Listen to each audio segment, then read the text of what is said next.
নমস্কার। আমি পশ্চিমবঙ্গের একজন সাধারণ ছাত্র।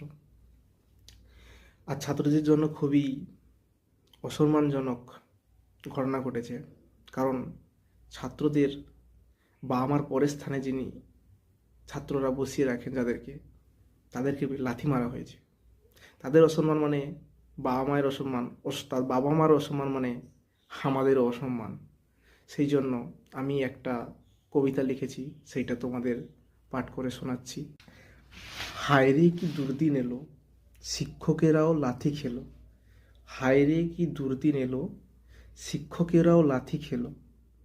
যাদের কাছে পড়ে তুমি শিক্ষিত হয়ে চাকরি পেলে, যাদের কাছে পড়ে তুমি শিক্ষিত হয়ে চাকরি পেলে, হাতে শাসন পেয়ে তুমি তাদের বুকে লাথি মারলে। যাদের কাছে পড়ে তুমি শিক্ষিত হয়ে চাকরি পেলে, হাতে শাসন পেয়ে তুমি তাদের বুকে লাথি মারলে। হায়রে কি দুর্দিন এলো, শিক্ষকেরাও লাথি খেলো। ছোট থেকে শুনে আসছি মা বাবার পরে নাকি শিক্ষকের স্থান। ছোট থেকে শুনে আসছি মা বাবার পরে নাকি শিক্ষকের স্থান। আজ কি তাই সেই স্থানেরই এই প্রতিদান? শিক্ষকেরা লাথি খেলো, হায়রে কি দুর্দিন এলো, শিক্ষকেরাও লাথি খেলো। শিক্ষা এখন পায়ের নিচে, শিক্ষা এখন পায়ের নিচে, চটি যেহেতু মাথায় মুখে। শিক্ষা এখন পায়ের নিচে, চটি যেহেতু মাথায় মুখে।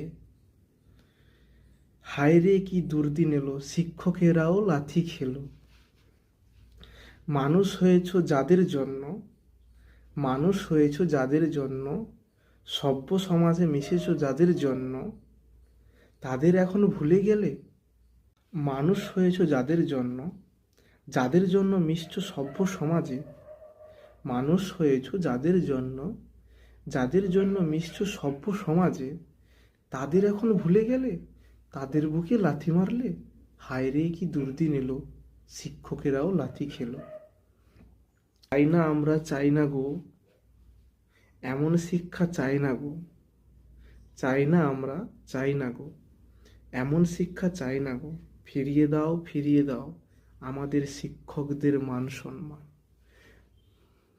ফিরিয়ে দাও, ফিরিয়ে দাও আমাদের শিক্ষকদের মান সম্মান। হায়রে কি দুর্দিন এলো, শিক্ষকেরাও লাথি খেলো। নমস্কার। এই আমার কবিতা থেকে কেউ বা কারো আঘাত হয়, মানে কষ্ট পাও, প্লিজ আমাকে ক্ষমা করে দিও। কিন্তু এই কবিতাটা লেখা ছাড়া